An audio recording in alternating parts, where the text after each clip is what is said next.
Hello everyone, welcome back in our channel. दोस्तों, आप सभी का स्वागत है प्यारे बच्चों। मैं हूं कपिल। तो आज की इस वीडियो में क्लास 9th मैथ का चैप्टर नंबर 1 नंबर सिस्टम की जो आपकी एक्सरसाइज है, एक्सरसाइज नंबर 1.2 को आज हम कंप्लीट सॉल्यूशन देखेंगे इसका। इससे पहले मैंने एक्सरसाइज 1.1 और साथ साथ इस चैप्टर का जो बेसिक है, जो आपको पता होना चाहिए, उसका भी वीडियो मैंने ऑलरेडी अपलोड कर दिया है। जो बच्चे हमारे साथ न्यू जुड़ रहे हैं, प्लीज़ आप सबसे पहले एक काम करिएगा, जो चैनल का जो बेल आइकन है ना, आप उसको ऑन कर दीजिएगा। जिससे क्या होगा, जो आने वाली वीडियोस का जो नोटिफिकेशन होगा वो आपके पास सबसे पहले पहुंच जाएगा। तो जाइए, जिन बच्चों ने नहीं देखा है, सबसे पहले जाके इसका बेसिक और एक्सरसाइज 1.1 को देखिएगा। देन उसके बाद जब आप आगे आते जाएंगे तो आपको सारी चीज़ें बेहतर आपको समझ आने लगेंगी। ओके। क्लास 9th मैथ के नाम से हमारी प्लेलिस्ट में ये आपका जो वीडियोज़ है वहाँ आपको अपलोड कराई जा रही है, आप जाके देख सकते हैं। तो चलिए बात करते हैं एक्सरसाइज 1.2 की। आप चाहे अपनी एनसीईआरटी बुक को आप ओपन कर सकते हो, अदरवाइज मैंने क्वेश्चन यहाँ पे ऑलरेडी लिख रखे हैं। ठीक है ना। तो क्वेश्चन नंबर 1 में आपसे बोला क्या है, state whether the following statements are true और false and justify your answer. तो यहाँ पे आपको फर्स्ट क्वेश्चन में 3 आपको स्टेटमेंट दे रखे हैं। आपको बताना है कौन सा ट्रू और कौन सा आपका यहाँ पे फॉल्स आपका रहने वाला है। और साथ साथ आपको छोटा सा एक यहाँ पे रीजन भी दे देना है। ओके, अपने आंसर को जस्टिफाई करने के लिए बोला गया है every irrational number is a real number. आपसे बोला गया है कोई भी आपका अगर इरेशनल नंबर है, क्या वो रियल नंबर होगा? बिल्कुल होगा। ये स्टेटमेंट एकदम सही है आपका। जब हमने आपको बेसिक में बताया था तो हमने बोला था आपको कि all numbers are real number. कोई भी आपका नंबर हो, रीजन में हम क्या देंगे यहाँ पे, because all numbers are real number. Okay, all numbers are real number. तो इसका तो आंसर आपका ये हो गया, all numbers are real number. यहाँ नंबर लिख लीजिएगा, ठीक है ना। सेकंड स्टेटमेंट आपका क्या कहता है, every point on the numbers line is of the form of under root M where M is a natural number. बोला गया every point on the number line पे जितने भी आपके पॉइंट रहेंगे, क्या वो अंडर रूट एम की फॉर्म में रहेंगे? बिल्कुल नहीं रहेंगे, क्योंकि यहाँ पे ढेर सारे आपके नंबर लाइन्स पे आपके नेचुरल नंबर्स होते हैं। ओके, सो यहाँ ये स्टेटमेंट्स आपका वो फॉल्स हो जाएगा, ठीक है ना। सिर्फ एक अंडर रूट एम वाली फॉर्म नहीं बनेगी, इसके साथ साथ डिफरेंट डिफरेंस आपके नंबर भी होते हैं। ओके, एग्जाम्पल इसके प्राइम में भी जा सकते हैं। Okay, under root 2 under root 3 M हो गया। एम की प्लेस पे कोई भी नंबर आप यहाँ पे पुट करते चलिएगा। जैसे हम 1 रखेंगे, अंडर रूट 1 1 हो जाएगा। इसी तरीके से हमारे और भी यहाँ पे एग्जाम्पल हमारे बन जाते हैं। Next, every real number is an irrational number. आपसे बोला गया है जो हर एक आपका रियल नंबर होता है, क्या वो इरेशनल होता है? नहीं। ये स्टेटमेंट, ये रिवर्स स्टेटमेंट दे रखा है। ये स्टेटमेंट भी आपका फॉल्स है। क्यों है? क्योंकि इससे पहले भी हमने फर्स्ट क्वेश्चन जो इसका किया है वह हमने लिखा all numbers are real number. चाहे वो इरेशनल हो, चाहे आपका रेशनल हो, चाहे आपका इंटीजर हो, चाहे होल नंबर हो, चाहे आपका नेचुरल हो, सारे के सारे नंबर्स हमारे रियल नंबर होते हैं। हम ये नहीं कह सकते कि रियल नंबर हमारा एक इरेशनल होता है। नहीं, हम बोलेंगे all irrational numbers are real number. इसके लिए भी सेम ये आप फर्स्ट वाला यहाँ पे रीजन दे दीजिएगा, all numbers are real number. तो चलिए प्यारे बच्चों, बात करते हैं क्वेश्चन नंबर 2 की। क्वेश्चन नंबर 2 में बोला गया है are the square roots of all positive integer irrational if not given example. Question में बोला गया है पॉजिटिव इंटीजर का स्क्वायर रूट हमारा इरेशनल होता है। ओके, अगर नहीं है तो अपने आप को प्रूफ करने के लिए आपको एक एग्जाम्पल यहाँ पे आपको देना पड़ेगा जस्टिफाई करने के लिए, अगर नो आप बोल रहे हो तो। ठीक है, तो देखिए सबसे बड़ी बात यहाँ पे ये है कि सारे जो भी पॉजिटिव इंटीजर्स होते हैं वो हमारे इरेशनल नहीं होते हैं। तो सबसे पहले आपको अपने आंसर में क्या लिखना है यहाँ पे प्यारे बच्चों, आंसर में आप लिखेंगे नो। हाफ आंसर हो गया नो। सारे इसका रूट्स पॉजिटिव इंटीजर हमारे इरेशनल नहीं होते हैं। क्यों नहीं होते? रीज़न, एक एग्जाम्पल हम ले लेते हैं। उसने हमसे एग्जाम्पल देने के लिए बोला है, तो एग्जाम्पल हम ले लेते हैं किसका, अंडर रूट 4 का आप ले लीजिए। इसका रूट 4 हो गया। इसका रूट 4 हमारा किसके इक्वल होता है? 2 के। अब इसका रूट 4 तो हमारा इरेशनल नहीं हुआ ना, ये तो हमारा रेशनल होता है। तो स्टेटमेंट जो था वो फॉल्स था, और उसके लिए आपने एक एग्जाम्पल भी दे दिया किसका, अंडर रूट 4 का। इसका root of 4 is not a irrational, हमारा रेशनल होता है। आप ढेर सारे एग्जांपल आप यहाँ पे दे सकते हैं। आपका इसका रूट ऑफ 36 भी आप अपने आंसर को यहाँ पे लिख सकते हो। 6 हो गया, 6 is also a rational number. हमारा इरेशनल कब होता है इसका रूट वाला नंबर? जब हमारे उसके अंदर प्राइम नंबर्स होते हैं। एग्जाम्पल के लिए ये भी समझ लीजिए, अंडर रूट में हमारा कोई भी नंबर इरेशनल कब होगा? जब उसके इसका रूट में आपका प्राइम नंबर होगा। अंडर रूट 7 हो सकता है एंड अंडर रूट 5 भी आपका हो सकता है, राइट। ये हमारे इरेशनल है क्योंकि इनको सॉल्व यहाँ से नहीं किया जा सकता। उम्मीद है क्वेश्चन नंबर 1 और 2 आपको अच्छी तरीके से आपको समझ आ गए होंगे। ट्रू फॉल्स भी हमने देख लिए, ओके। क्वेश्चन नंबर 2 भी हमने देख लिया। तो चलिए बढ़ते हैं अपने क्वेश्चन नंबर 3 की तरफ। तो चलिए ये रहा आपका क्वेश्चन नंबर 3 और 4। इन दोनों में हमें ड्रॉ करना है नंबर लाइन पर, किस तरीके से रिप्रेजेंट करेंगे। क्वेश्चन नंबर 3 में आपसे बोला गया प्यारे बच्चों, show how under root 5 can be represent on a number line. किस तरीके से आप इसका रूट 5 को आप नंबर लाइन पे रिप्रेजेंट करेंगे। साथ साथ आपसे क्वेश्चन नंबर 4 में बोला गया है, आप अपनी एनसीईआरटी बुक को आप ओपन कर लीजिएगा। उसमें बोला गया है आपसे, क्लासरूम एक्टिविटी आपको दे रखी है, constructing the square root of spiral में।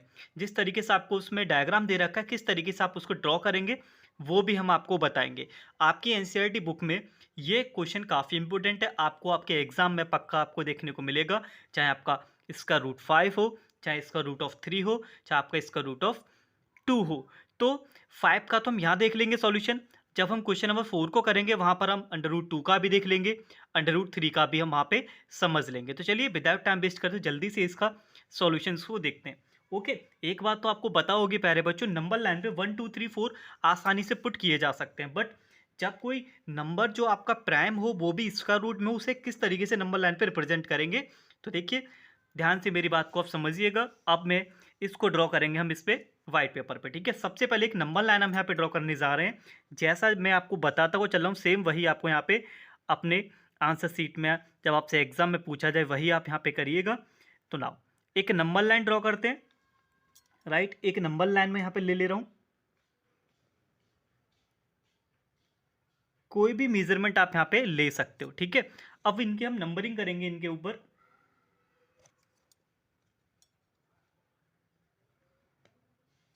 तो एक पॉइंट हम देखो यहाँ ले लेते, एक पॉइंट हमारा ये रहा, एक पॉइंट हमारा ये रहा, एक मैंने ये ले लिया, ठीक है। 1 सेंटीमीटर की डिस्टेंस पर हमने ये पॉइंट यहाँ पे ले रखे, राइट। उम्मीद है यहाँ तक आपको कोई भी डाउट नहीं होगा और होना भी नहीं चाहिए। काफ़ी आसान से यहाँ पे अब ये कैलकुलेशन है हमारी, ठीक है। अब हम सॉल्व किसको करने जा रहे हैं, कौन सा नंबर है, जरा उस पर ध्यान दीजिएगा। अंडर रूट 5 आपका नंबर है। नंबर क्या है, अंडर रूट 5। तो टेल मी वन थिंग, सबसे पहले आपको यही काम करना है। अंडर रूट 5 है, क्या मैं इसको ये नहीं लिख सकता हूँ 2 का स्क्वायर प्लस 1 का स्क्वायर, वो भी अंडर रूट में लिख सकता हूँ कि नहीं? बिल्कुल मैं अंडर रूट को ये लिख सकता हूँ। जब हम इसको सॉल्व करेंगे प्यारे बच्चों, सो वी विल गेट इसका रूट 4 + 1 हमारा अंडर रूट 5 पे तो इक्वल होता है, राइट। तो मैंने अंडर रूट 5 को 2 का स्क्वायर प्लस 1 के स्क्वायर में मैंने यहाँ पे ब्रेक कर लिया। ओके, क्यों किया जरा ध्यान से मेरी बात को आप समझना। आपको यही काम सबसे पहले आपको करना है। जो भी इसका रूट में नंबर है पहले आप उनसे दो साइड आप निकाल लीजिए। तो पहला जो हमारा यहाँ पे साइड बना वो बना 2, एक हम 2 सेंटीमीटर ड्रॉ करेंगे और एक हम 1 सेंटीमीटर लेंगे। उम्मीद है आपको ये भी समझ आ गया होगा। तो सबसे पहले बेस पे हम वो नंबर लेंगे जो हमारा लॉन्गेस्ट साइड रहेगा, यानी कि 2 सेंटीमीटर। ओके, 2 सेंटीमीटर लेंगे। तो इसको थोड़ा लेबलिंग कर देते हैं। ये 0 हो गया, ये मेरा 1 होगा, ये 2 होगा, इसी तरीके से 3 4 5 एंड सो ऑन। ओके, हमें 2 सेंटीमीटर यहाँ पे लेना है। तो 2 सेंटीमीटर मैंने ये ले लिया। ओके, ये मेरा यहाँ पे 0 हो गया और ये मेरा 2 सेंटीमीटर का हो गया, ठीक है। आप इसको लाइन से भी रिप्रेजेंट कर सकते हैं समझने के लिए, राइट। मैंने क्या किया प्यारे बच्चों, यहाँ से ये लाइन ड्रॉ करती जिससे हमें कोई भी कंफ्यूजन ना रहे। ये हमारा 2 सेंटीमीटर का हमने यहाँ पे एक यूनिट ले लिया, ठीक है। अब आपका बचा दूसरा साइड, जो लॉन्गेस्ट साइड है वो आपको बेस में लेना है, बचा 1। अब 1 को हम ड्रॉ करेंगे परपेंडिकुलर 90 डिग्री पर। ओके, आपके पास स्केल है तो आप स्केल से ड्रॉ कर लीजिएगा। तो हम यहाँ पे इसका यूज़ कर रहे हैं 90 डिग्री का एंगल हम यहाँ से बनाने जा रहे हैं। आपको 2 से 90 का आपको एंगल बनाना है, ठीक है ना। और ये काफ़ी सिंपल सी यहाँ से कैलकुलेशन है। 90 डिग्री उम्मीद है सबको बनाना आता होगा, छोटी छोटी क्लासों में हम सीख चुके हैं। तो 90 का हमने यहाँ पे ये ड्रॉ कर लिया, राइट। अब 90 का आपने एंगल बना लिया और 90 पर भी जो आपको पॉइंट लेना है वो 1 सेंटीमीटर का लेना है 2 से, ठीक है, 2 से 1 सेंटीमीटर का। तो 1 मेरा यहाँ पे ये होने वाला है, राइट। ये मेरा 1 का हो गया। अब इसकी जरा लेबलिंग हम कर देते हैं। इस पॉइंट को ले लेते हैं O, इसको ले लेते हैं A, इसको ले लिया मैंने V। ओके ना, अब आपको क्या करना है, O टू V को आपको ज्वाइन कर देना है। O टू B को आपको क्या कर देना है, ज्वाइन आपको ये कर देना है। और ये हमने यहाँ पे इसको ज्वाइन कर दिया O टू B को। ओके ना, अब ये B से A का जो लेंथ था वो मेरा 1 सेंटीमीटर ही तो था। कितना था मेरा ये, 1 सेंटीमीटर था। ओके, आप चाहे इसको यहाँ पे नंबर लाइन से भी आप उसको समझाने की कोशिश कर सकते हैं कि यहाँ से यहाँ तक का लेंथ मेरा कितना था, 1 सेंटीमीटर था। अब हमारा ट्रायंगल बन गया। जरा एक बात आप बताइएगा, अगर हम पाइथागोरस थ्योरम अगर हम यहाँ पे यूज़ करें इन ट्रायंगल OAB में, इन ट्रायंगल OAV में जब हम पाइथागोरस यूज़ करेंगे तो पाइथागोरस हमारा थ्योरम क्या कहता है, वाई पाइथागोरस थ्योरम हमारा बोलता है हाइपोटेनियस का स्क्वायर यानी कि OB का स्क्वायर इज इक्वल टू किसके होगा, हमारा बेस कितना है 2, 2 का स्क्वायर प्लस परपेंडिकुलर कितना 1, 2 का स्क्वायर आपका कुछ नहीं 4 होता है और 1 ये हो गया, यानी कि हमारा ये OB स्क्वायर का वैल्यू 5 आ गया। तो यहाँ से हम बोल सकते हैं OB is equal to √5 centimetre हमारी यहाँ पे वैल्यू रही होगी। यानी कि ये जो लेंथ है हमारी O से B का वो √5 हमारी सेंटीमीटर में आपकी आ चुकी है। ओके नाउ, अब नंबर लाइन पे कहाँ ये आएगा √5, जरा ध्यान से मेरी बात को समझना। अब आपको यहाँ पे यूज करना है कंपास। ओके, O2A को आप O2B को आप मेजर करिएगा। O2B हमने मेजर कर लिया। O2B से एक नंबर लाइन पे आर्क लगाना है इसी लेंथ को लेके, कुछ इस तरीके से, ठीक है, कुछ इस तरीके से। अब ये जो पॉइंट कट कर रहा है नंबर लाइन को, यहाँ कट कर रहा है, इस पॉइंट को हमने नेम दे दिया P। कहाँ कट कर रहा है, ये P। तो यही जो पॉइंट है वो हमारा √5 आपका नंबर लाइन पे रिप्रेजेंट आपका हो गया। तो ये था क्वेश्चन नंबर आपका 3rd। उम्मीद है आपको समझ आ गया होगा। प्रैक्टिस करिएगा। अगर थोड़ा बहुत भी अगर आपका डाउट रह गया है तो आप प्लीज़ वीडियो को वापस से प्ले करके समझ सकते हैं। तो चलिए बात करते हैं क्वेश्चन नंबर 4 की। तो क्वेश्चन नंबर 4 में बोला गया प्यारे बच्चों, classroom activity construct the square root spiral आपको ड्रॉ करना है। सबसे पहले वही आपको एक नंबर लाइन ले लेना है। हमने यहाँ पे एक नंबर लाइन ड्रॉ कर लिया, राइट। चलिए √1 से स्टार्ट करते हुए चलेंगे। तो 1 तो √1 का जो स्क्वायर रूट होता है वो तो 1 ही होता है, यानी कि जो हमारा 1 है वो तो यहीं लाई कर जाएगा। 1 का तो कुछ करने की ज़रूरत नहीं, 1 तो हमारा यहीं आ गया। अब बात हो रही है √2 की। √2 को अब कैसे रिप्रेजेंट करेंगे, जैसे हमने √5 के लिए हमने कुछ नंबर ढूंढे थे, उसी तरीके से √2 के लिए हम वो नंबर फाइंड करेंगे। अच्छा देखिए, कैलकुलेशन में यहाँ करता हूँ। √2 को क्या ये नहीं लिखा जा सकता प्यारे बच्चों, इसका रूट 1 का स्क्वायर प्लस 1 का स्क्वायर लिख सकते हैं क्या, नहीं? बिल्कुल हम लिख सकते हैं, क्योंकि ये हमारा हो जाएगा 1 + 1, 1 + 1 आपका 2 ही तो होता है। नाइस, ओके, उम्मीद है आपको यहाँ समझ आ गया होगा। तो हमारे पास वो दोनों मेजरमेंट यहाँ पे आ चुके हैं। पहले हम ड्रॉ करेंगे, दोनों ही वैल्यू हमारी 1 बने। तो यहाँ पे हम क्या करेंगे, एक 1 सेंटीमीटर का बेस से लेंगे और एक 1 सेंटीमीटर परपेंडिकुलर डालेंगे। तो 1 सेंटीमीटर ले लीजिए। तो ये हमारा 1 सेंटीमीटर स्केल पे हमने यहाँ पे मेजरमेंट करके ले रखा है। तो यहाँ से यहाँ तक की जो वैल्यू है प्यारे बच्चों, वो हमारी 1 हो चुकी है। कितनी है ये हमारी, 1 सेंटीमीटर है। ये हमारा 1 हो गया। अब इस पर आपको परपेंडिकुलर ड्रॉ करना है।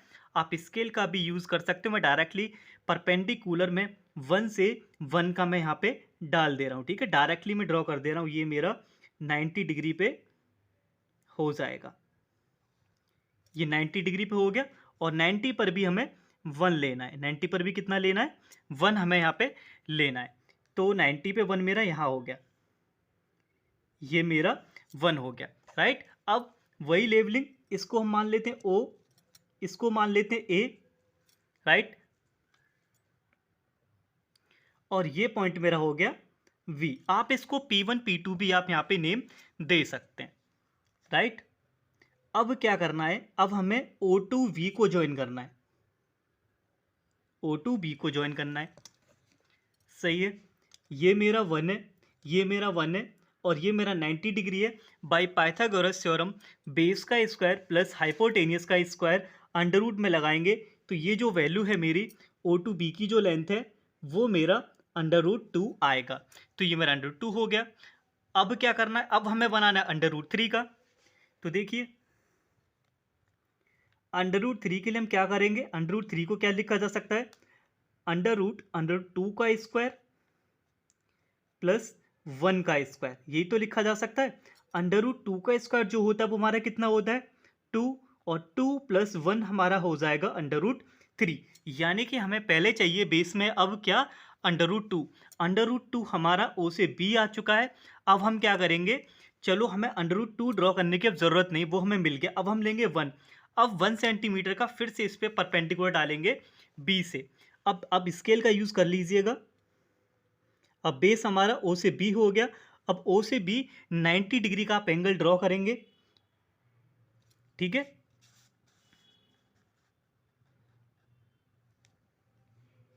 और ये इतना ही काफ़ी रहेगा हमारे लिए।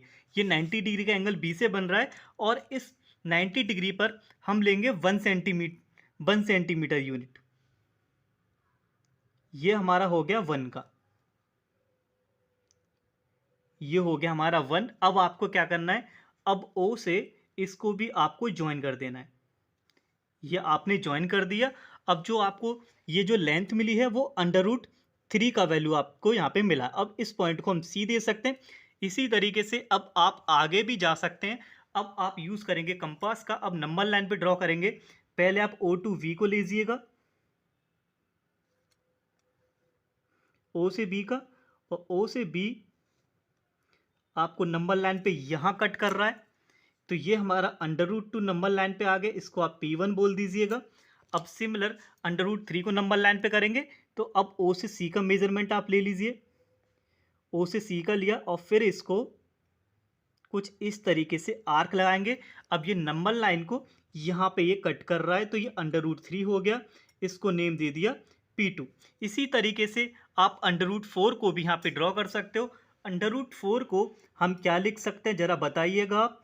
सिमिलर वही केस आपका चलता रहेगा, √3 का स्क्वायर प्लस 1 का स्क्वायर, वो भी स्क्वायर रूट के अंदर। √3 को जब हम सॉल्व करेंगे 3 हो जाएगा और 3 और 1 आपका 4 होता है, ठीक है। अब आपका √3 आपका ये बेस हो गया। फिर यहाँ से आप एक परपेंडिकुलर डालिएगा। अब बेस हमारा हो गया O से C। अब O से C से आप 90 डिग्री ड्रॉ करिएगा। O से C आपका 90 डिग्री यहाँ पर आपका यहाँ बन रहा है, ओके। तो परपेंडिकुलर एनफ है, इतना ही काफ़ी है। अब ये हमारा 90 हो गया, राइट। इस पर भी हमें 1 यूनिट लेना है। √3 तो हमारे पास आ ही गया, ये सीरीज चलती चली जा रही है। अब 1 आपको यहाँ ले लेना है, 1 ले लीजिए। ये हमारा 1 सेंटीमीटर हो गया। अब फिर से आपको ज्वाइन कर देना है ये, ठीक है। अब इस पॉइंट को आप D दे दीजिए। अब जो आपका बना O से D, ये आपका बना किसका, √4 का। इसी तरीके से आप स्पाइरल आप बना सकते हैं, आगे तक सीरीज ये बनती हुई चली जाएगी। अब नंबर लाइन पे रिप्रेजेंट करते हैं √4 को। O से ये जो O है, O से D को आप मेज़र करना है। ये हमने इसका रेडियस ले लिया। अब आपको इसी तरीके से कंपास का यूज़ करते हुए अब ये यहाँ पे कट होगा। √2 जो हमारा होता है वो नंबर लाइन पे 2 के इक्वल होता है। तो देखिए, उम्मीद है आपको समझ आ गया होगा। ये हमारा पॉइंट P3 हमारा यहाँ पे हो गया, राइट। √4 को हम डायरेक्टली 2 भी लिख सकते थे, बट जब 4 हमारा अंडर में होगा तो उसे इस तरीके से किया जाएगा। √4 का डायरेक्टली हम बोल सकते हैं, पॉइंट तो हमारा 2 ही तो होता है और 2 हमारा यहाँ पे लाई करता है। इसका मतलब जो कैलकुलेशन हमारी चल रही है वो एकदम सही चल रही है। इसी तरीके से आप √5 बना सकते हैं, √6, √7। तो ये थी आपकी एक्सरसाइज नंबर 1.2 का कंप्लीट सॉल्यूशन हमने आपको यहाँ प्रोवाइड करा दिया है। जिन बच्चों ने एक्सरसाइज 1.1 का सॉल्यूशन नहीं देखा है, प्लीज़ आप जाके देख सकते हैं। उम्मीद है आपको ये सॉल्यूशन आपको समझ आ गया होगा। अगर थोड़ा सा भी डाउट अगर रह गया कहीं भी, तो प्लीज़ आप इस वीडियो को वापस से आप प्ले करके समझ सकते हैं। तो चलिए मिलते हैं अगली वीडियो में एक और नए एक्सरसाइज के साथ। तब तक के लिए धन्यवाद। Take care and wait for the next video.